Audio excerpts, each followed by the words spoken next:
That is salt and lemon. That is a simple salad. I would definitely require more than that, or else, well, I burn off a lot of calories in a day, so I try to like actually like make sure I eat enough. Cause it's also like you don't want to eat like too little if you're like pushing it and shit. Like if you're breaking like 4,000 calories in a day, you best be fucking eating, or you might like pass out and shit. So like if I don't eat enough, I get like fucking vertigo. So like I have to like make sure. Yo, you were at the fucking screw job? You were at the screw job? Sorry, that's what a guy in the chat was at. I was like, word, I was at the screw job. Shout out Lanson, the god MC. That's cool. That's fucking great. That's like our biggest contribution, in my opinion, to fucking. You spit in Vince's face? That's amazing. You gotta like go back a little bit or tilt your camera up a little bit. Awesome. That's better. Not that we don't like your shirt, but we want to see you. Oh, Yeah, that was just that was my little direct plug because as you can tell, my shirt went from black to red. My wife just got done making this. We're about to celebrate over here 4th of July in the States. So it's red, white, and blue. And I'm sure if you listen to Texas music, like DJ Screw, the chopped and screwed music. I'm actually really into that sound. I wasn't into it until I understood that sound, and now I understand the sound, and I'm like, bro, you can. I heard your remix that you have on your track, on the project. Oh, yeah.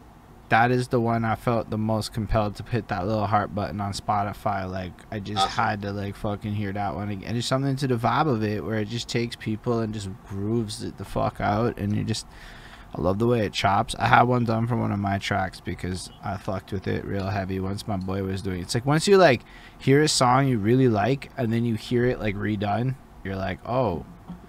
Oh. But like it does require like understanding vibes, you know? Like it's very vibe driven. It's a lot less technique driven, right? Because it's almost like fucking up all your technique work and creating a vibe out of it. Yes, definitely. And that's biggest thing for me, and those are some of my biggest influences, and that's why I was putting this down here, because the DJ Screw, and this will actually correlate directly in with my cup, but it says red, white, and screw instead of red, white, and blue for July. And I'm actually, that's why I'm getting ready to make like, I think I'm gonna make 6 of them and either sell them online or sell them at my show that I'm doing. At the very moment, I would target Tampa Bay right now because they're playing Montreal in hockey in the NHL finals. So you have a shirt that's almost like fuck Montreal a little bit, in my opinion. You could absolutely sell that in fucking Tampa Bay for the next 2 weeks. Hell yeah! Well, maybe I just need to catch a flight. go stand outside the stadium with one on and just hawk them. Tell my boss I'll be back in a week. Yo, honestly, you know, it's the kind of thing. $20, enough shirts, you might actually break them up to like make it worth the while. Yeah. But and that also directly goes straight in with the cup that they wanted to see. Oh shit! That's fucking cool. That's real cool. The H-Town. That's where where the screw originated, and it's got the screws making the H, and then the Astro symbol on it for the H-Town. Nice. Zero, Pimp C, Bun B, DJ Screw, all the kind of the founders and pioneers. Yeah, it's real. Yo, because it was DJ Screw Day on Sunday. That's something I'm aware of. Yep. And so June 26th. I'm very happy to like dedicate any time. If you want to just kind of break it down a little bit more, what it is, like the whole culture around it. Because I don't not believe I can do it justice. I don't have the knowledge yet. But how like big it is. It's to the point where it's like you're not even supposed to call it chopped and screwed unless Screw touched it, is what I understand. Right. Right, yeah, that's, it's basically his legacy, and trying to think, I guess a little weird backstory about that is he was the first one, I guess, to kind of really make that, I wouldn't even say mainstream, but make it a stamp to make music like that, to chop up the verses, bring them back, slow them down, speed them up, slow them down. That was one of the biggest things, and then there's a big rivalry. It's almost kind of like a direct correlation like Bloods and Crips. You had the one side of Houston, the other side of Houston. Kind of back with Chameleon and Paul Wall, different They're on one side with the blue or whatever, and then the red over here, and then there was actually DJ Michael 5000 Watts DJ Watts and Michael Watts, same thing. He made some great mixes, great music, but no, I mean, he was from a certain different part of town. No one would listen to him, so he went by a fake alias and sold his music like he was someone from a different part of town. Because I mean, to him, he was one of those type of people who messed with everyone. I mean, he enjoyed everyone's music. He wasn't really part of that kind of beef, but because that beef existed, he had to make up a fake alias name to promote his music, and people were jamming it in the clubs and in their cars. One of the big things about, I mean, it's, you always, I'm sure, hear of Texas as kind of like southern, like hillbilly hick type kind of country type state. So in a sense, they took all that and kind of intertwined it into they made their own style that was different from hip hop anywhere else. That's why, I mean, it can be recognized. I mean, a lot of places all over the world. I mean, you hear Chopped and Screwed, or you think DJ Screw. And so the biggest things to them with the candy paint on the car is something real bright, real flashy. So you go to one side, you have the real pearl and the blues, and then the other one you have like the candy apple red, and they call them like, you hear a lot of songs tipping on Vos or swangas and things like that. It's where the wheels poke out. I mean, the further they poke out, then I mean, it's kind of like there's different trends. You know, like the big shiny rims and things of the sort over there.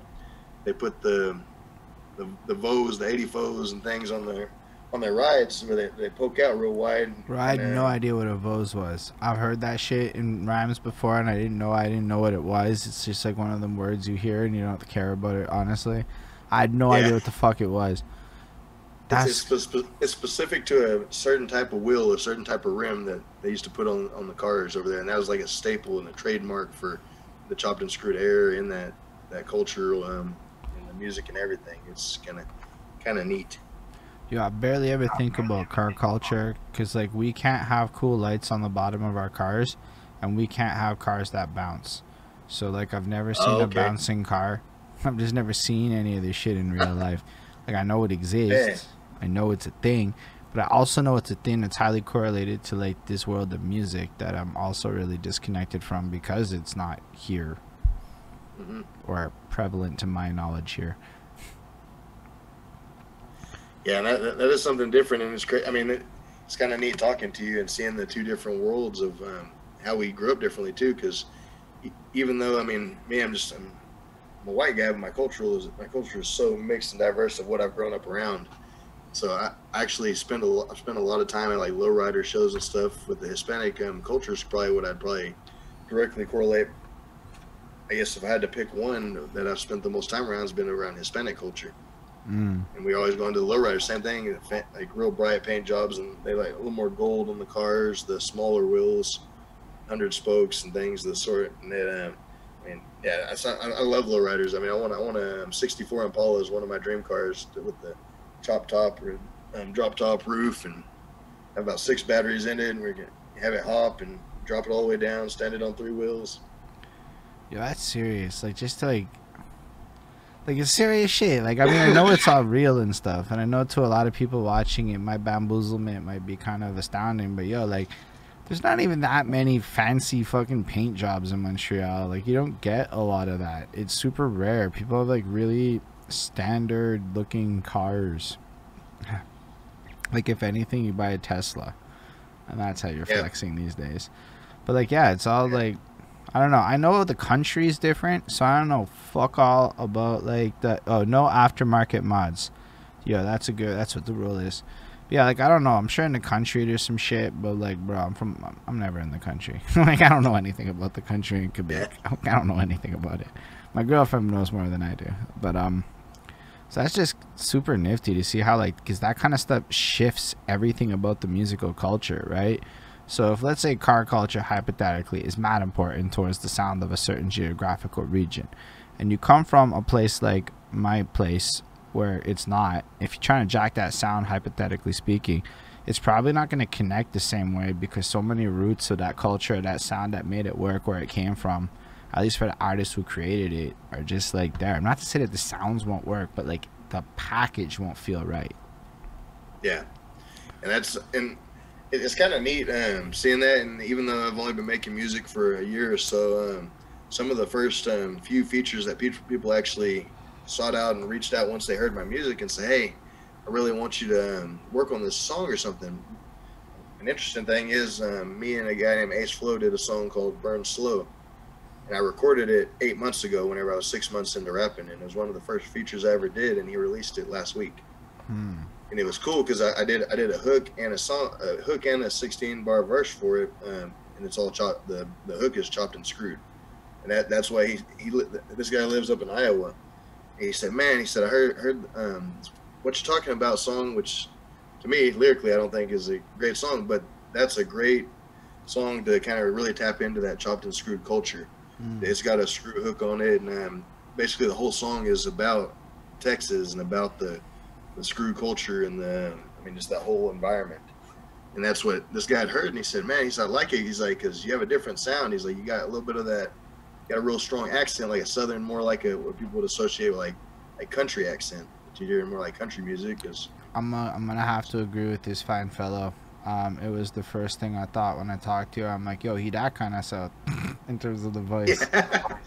yeah, for sure. No disrespect or anything. I fucking love it. It's a cool accent. I appreciate it. Yeah, it's definitely, especially the more I drink, whenever I do drink it, my little southern accent gets a little bit deeper and a little more profound. If it makes me think of Yellow Wolf, but Yeah. like, you might feel different about different southern accents. Y'all sound the same to me. Don't even ask me to try to identify a fucking voice. Nah, I mean it's all fairly similar, and that's kind of cool. I actually missed an opportunity on there. He did a, cause I ride motorcycles, and so I was gonna loop around to earlier. Oh yeah, I'm excited. No, we're gonna get back to it. I don't know if you ever saw that rolling around video. It was the first music video I ever got to do, and it's the motorcycle in it that's actually my personal motorcycle, and it goes straight to that culture and bikes and things incorporated into music because that's my lifestyle. It's got a red and blue blend, and that's how this cup was made for that video shoot. I made one for me. I made one for my producer and one of my good friends, Trouble Oak. He's the one that got me into rapping. He's in the video, so I made him one. We shot half the video at his studio in his house, and so I made this one this color, and the rest of them like the traditional.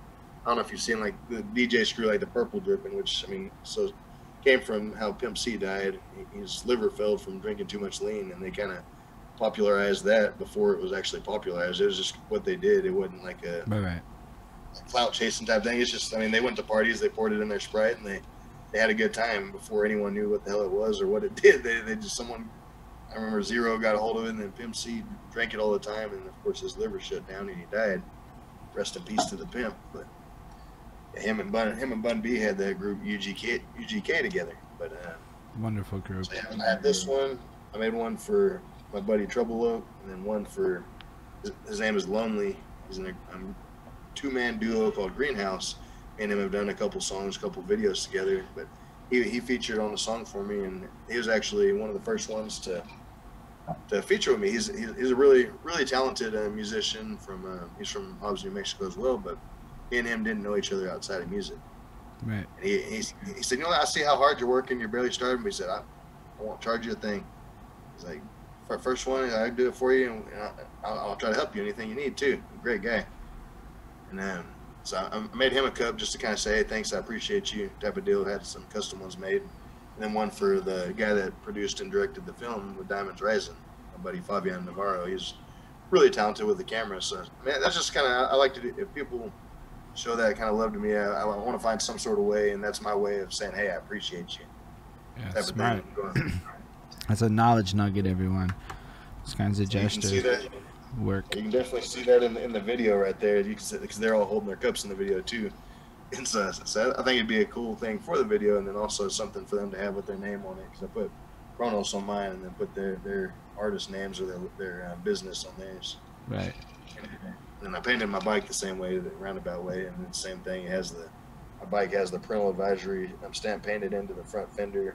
It's got 21-inch red wheel. It's a mixture between my love for music and my love for sports, because was a Houston Oilers and a Tennessee Titans fan. So that's the color the bike's painted. And it's got a bunch of skulls ghosted into the red.